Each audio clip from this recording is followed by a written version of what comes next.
Good morning and welcome to Live Without Limits, the Success Shift. Think like your future self.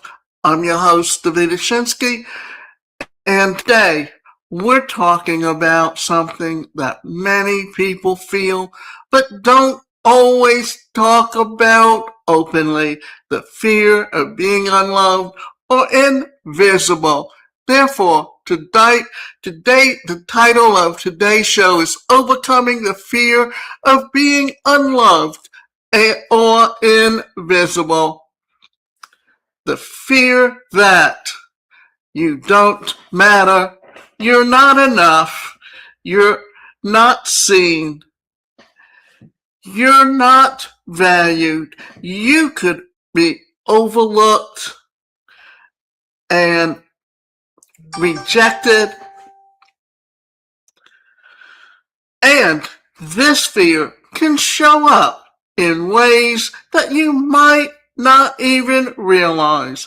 It can be and shape up as your confidence, your relationships, your decisions, the way you show up in your life.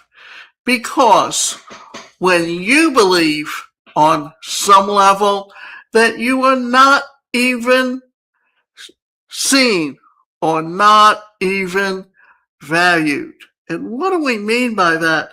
Well, it's how other people see you, whether or not they think that you have something to offer them or what you can give them that has some type of value to it. So you need to start by either hold yourself back or overcompensate to prove your worth. Now, think about it. In business, if you want to earn money and you want people to think that you have value, you often over-deliver in what you give them. Well, that's the same thing in how you value yourself. So, here's the truth. Your value is not determined by how others see you. And your worth is not something that you have to earn. And today, we're going to talk about how to understand the fear so that you can begin to choose it, to step into a version of yourself that feels grounded, confident, and seen without needing external validation. So let's get into it. And think about this. Understanding what fear means. Well, let's start by understanding where the fear comes from. The fear is being unloved or invisible. Often develops from apparent experiences where you felt overlooked, ignored, rejected, criticized, not fully accepted, and as a result, you may have formed beliefs like, I'm not good enough, I have to prove myself, I need to be perfect to be accepted. If I don't perform, I won't be valued. These beliefs don't just stay in the past. They become part of your identity, and then you carry them with you to the present. So even if your current situation is different, your emotional response is shaped by what you've learned. And what I'm going to do now is tell you a story because I think this really hits it on the nail. I grew up in a family that was very toxic and very negative. And that's because both of my parents came from dysfunctional families to begin with. They were not shown love. They didn't know how to express love. Their love was truly nothing more than a companionship. My father wanted a host for dinner parties, and my mother wanted financial security. And that's literally what they had. And for them, especially when you have children with disabilities, they need desperately to know that they're loved and that they're respected for who they are. And if you can't hug them, if you can't truly mean the things you say when you tell them you love them, then that's going to have a lasting effect. And it doesn't matter whether the child has a disability or not. Children all need to have affection, and how it's expressed in the home often determines how you learn to express it as an adult yourself, and have to have whether or not you're going to have healthy relationships, whether it's with your peers or your significant other, or even relationships with your siblings. All of that is built on the kind of relationships you have as young children. Because I can tell you, I came from a home where I got the brunt of everything that happened was my fault, because I was the middle child, and because my older sister was deaf, so she couldn't possibly have done anything wrong. And my younger sister, she was just the angel. Even though she was the one that instigated everything, it all fell on me because my mother covered up for her and her bad behavior. To the point that even though she held a job as a teacher for 30 years, she never stayed in the same school more than after so many years. She had to literally take off 3 years from teaching before she could go back and finish up to get her 30-year retirement income as a teacher. So when you consider all of that, and you consider where she comes from and how she treats other people and the way she talks to them, she's very narcissistic because she was allowed to get away with everything that she did, that she literally doesn't even know how to have a relationship with anyone else. When she first moved to Atlanta, she had a lot of friends. Over the years, all of those friends went by the wayside, because once they found out what she was truly like, none of them wanted anything to do with them, especially when she will walk in and treat people in such a poor way that eventually someone gets tired of being treated that way, and they go out of their way to not have anything to do with her. And now what we're going to do is we're going to talk about how this fear shows up in your life. The fear that doesn't always look obvious. Things like sometimes it's quiet, sometimes it's subtle, but it shows up in patterns that seek validation from others.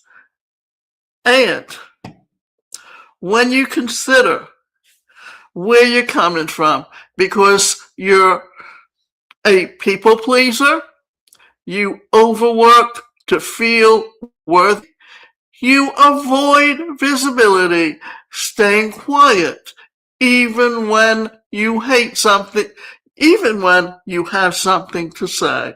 Fear of rejection or criticism, feeling like you have to earn your place.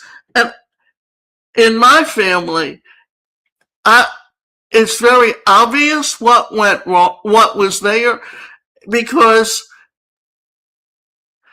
they didn't want to hear what you had to say. They didn't value what their children could say as input. What they did was They looked at it as you have to respect us because we're the adult, but we don't have to show you the same respect. Well, you know what?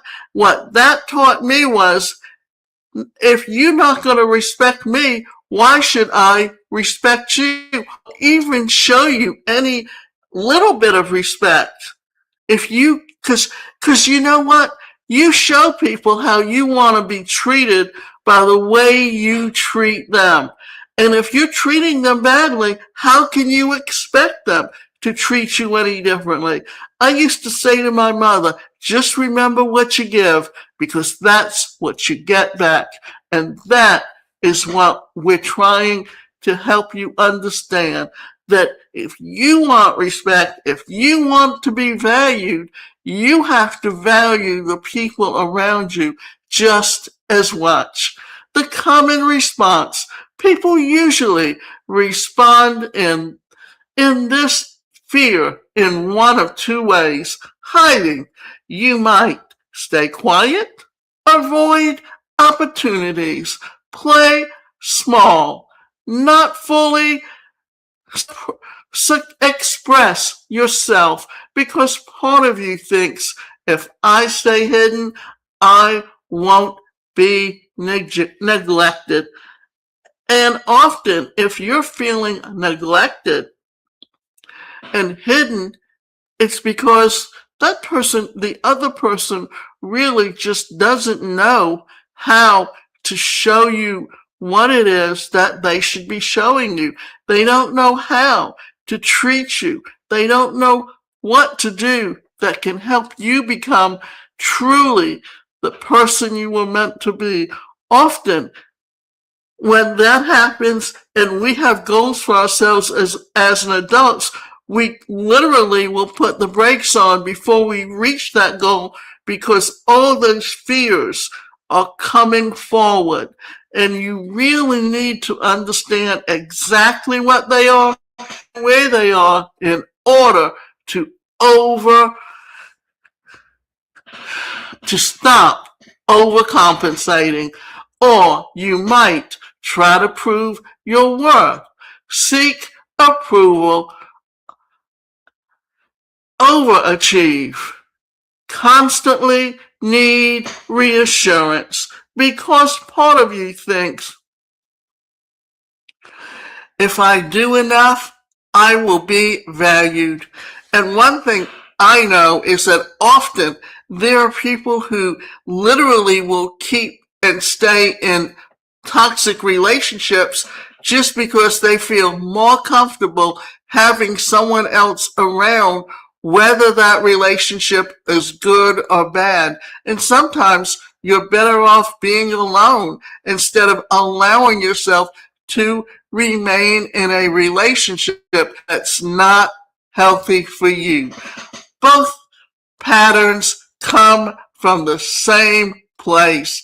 The belief that your worth depends on external validation. Well, it's the same thing like expecting someone else to make you happy or being in a situation that can make you happy. But all that happiness comes from inside you. If you feel devalued, if you feel unhappy, then no amount of what anyone does is going to help you become and feel valued no matter who or where you are. Now, let's talk about why this fear keeps you stuck. The fear doesn't just affect how you feel, it affects how you live. Because when you believe you're not fully seen or valued, you start making decisions based on that belief. You might hold back your ideas. Avoid putting yourself out there. Stay in situations where you're not fulfilled. Doubt yourself even when you're capable. And over time, you reinforce that belief because you're not fully showing up. You don't get the results that you want, and you say, see, I'm not enough. So that in essence, what you're doing is you're allowing yourself to stay stuck. And the idea is, how are you going to take yourself out of that situation, remove it, and change your behavior, move your beliefs, create your behavior. Your behavior is the result, and that result is reinforced belief. And choose, unless you interrupt that loop, it continues over and over again. So recognize where it all comes from, why you react the way you do, and think about ways that you can change that behavior so that you can truly become what you feel you are worth and what you want to be, and recognize where you're coming from the beginning.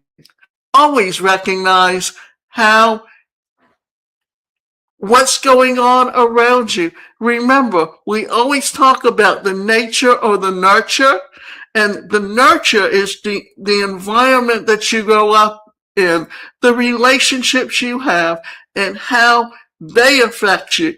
It's often, when you think about it, that if a child doesn't know how to think for themselves, but as they get older, as they experience things, they begin to learn how to react in different situations. But what happens if that parent does not allow you to grow and to keep you back? That's where all of your fears come from, and your fear of being unworthy in relationships, recognizing where you're coming from, why you react the way you do, exactly how you can change and become who you truly want to be. The shift. Your worth is not conditional. Here's the shift that changes everything. Your worth is not something you earn. It's something that you recognize. You don't become valuable unless and because someone else validates you. You are already valuable, but if you don't believe that, you don't keep looking for proof outside of yourself. You know, when we set a goal, we talk about breaking them down into smaller chunks of exercises so that along the way you are experiencing a success along the way, and that success builds on itself. And when you experience a failure, instead of looking at it as a reinforcement, look at it as a stepping stone, as a way to learn, to try something different instead of just doing the same thing over and over again. And the problem is external validation is inconsistent. Some people will see you, some won't. Some will value you, some won't. And if you see yourself as worthy depends on that, you will always feel uncertain. When you and your worth comes from within, you become grounded. You show up differently. You stop needing permission to be who you are. And what we're talking about is when you value yourself and you value what you have to give, then that teaches you what was, and also basically what we're saying is if you love and respect yourself first, and that will protect you because you will not allow others to overstep certain boundaries and constantly and belittle you and use that as reinforcement, because it's the same thing like as a child you hear someone saying negative things about you and then you keep repeating them to the point that you reinforce them yourselves, that you believe it.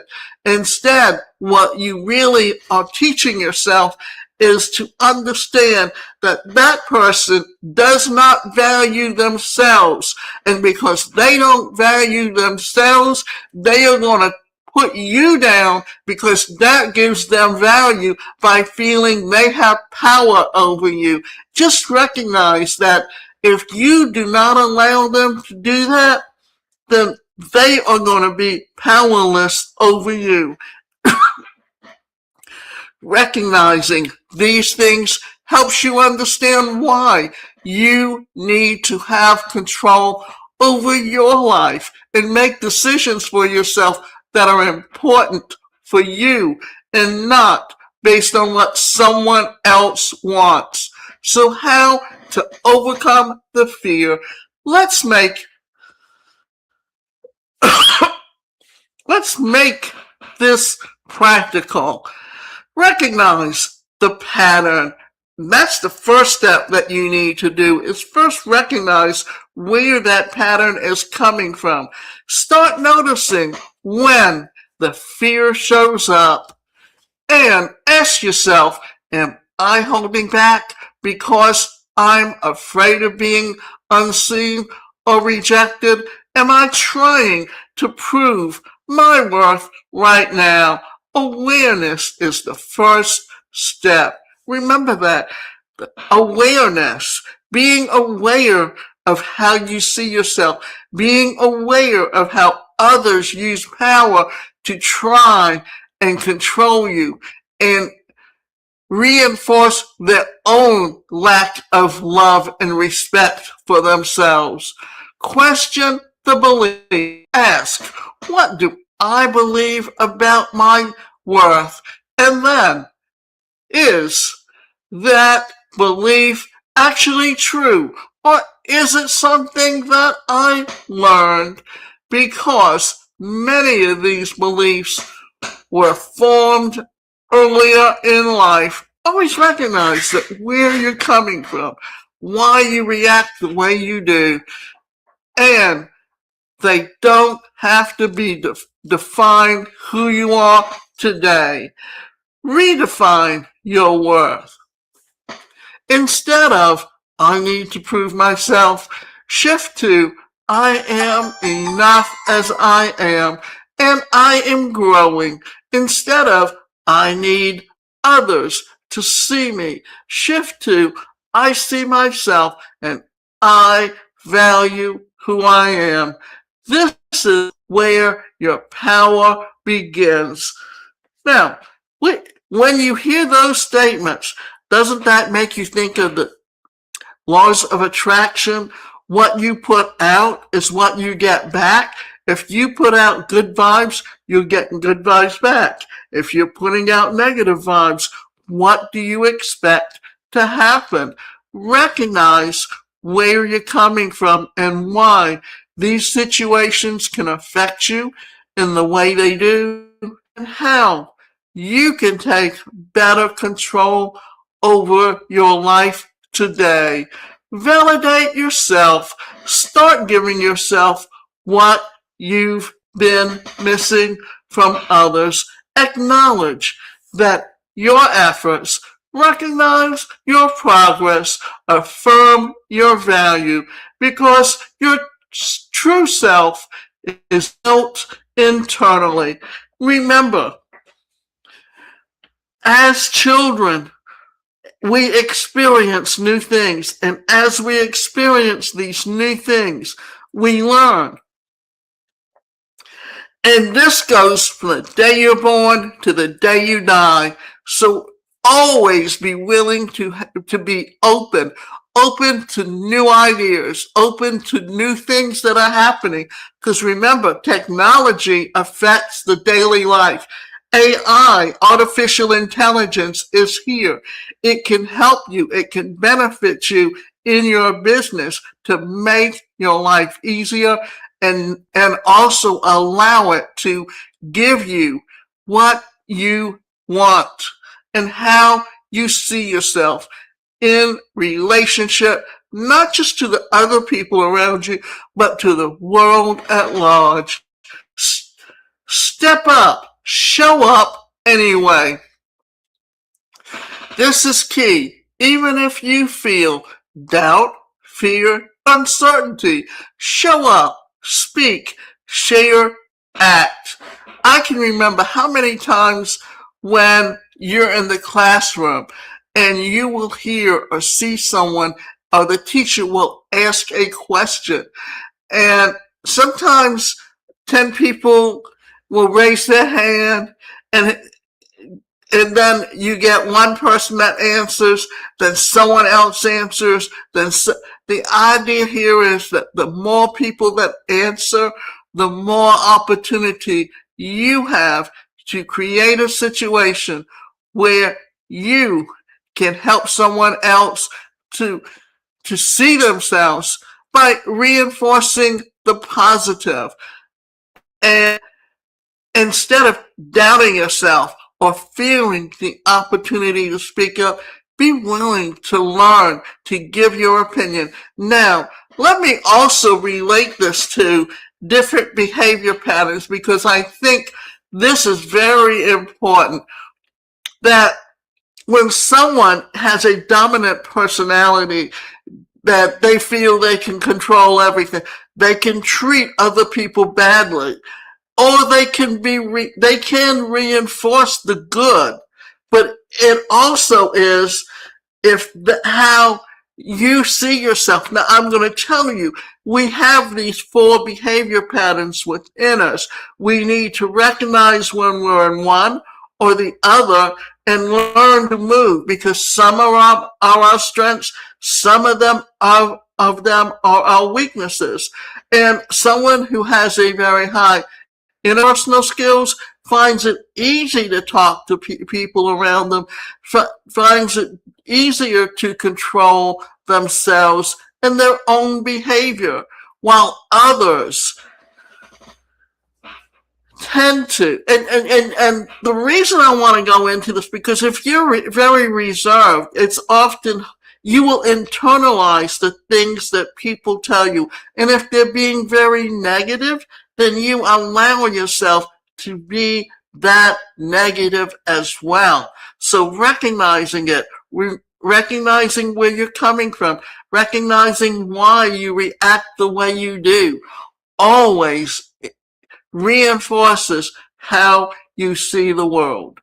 And now I talked about the D and the I. You've got the S, which is the steadiness behavior pattern. And that person, really, they like to keep the peace. They don't want to argue. They allow other people to be abusive because they don't know how to break out of that.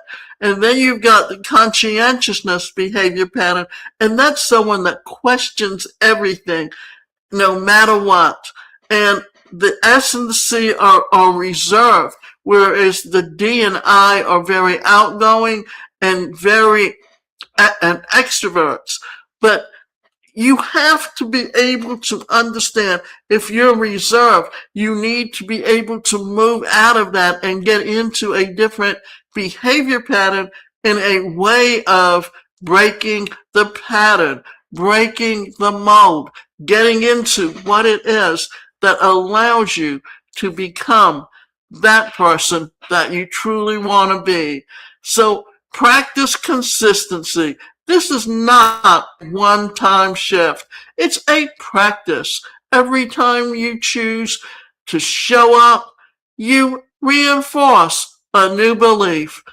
I matter. My voice matters. I am seen. Think like your future self. Your future self is not driven by the fear of being unloved or invisible. Your future self knows what your value truly is. It knows your self-worth. It shows up with confidence. It speaks with clarity. It doesn't shrink to fit in. It doesn't overextend your proven value. They are grounded. They are self-assured. You don't need consistent validation because you validate yourself. So the question becomes, how would my future self show up right now? Because that's how you start becoming that version of yourself. Now, let's have some reflection. Take a moment to ask yourself, what am I holding back because I'm afraid of not being seen? And then ask, what would I do if I knew I was already enough? Because that's where your growth begins. If there's one thing I want you to take from today's episode, it's this. If you don't become worthy when others see you, you become free when you see yourself. You are not invisible. Your voice matters. Your presence matters. Your growth matters. And the moment that you stop waiting for validation is the moment that you start stepping into your power. So today, choose to show up. Choose to speak. Choose to take space, not because you've been given permission, but because you observe to be here. And this is Davida Shinsky, and this is Live Without Limits, the Success Shift. Think like your future self, where you don't want to be seen. We step forward and lead. I'll see you in the next episode.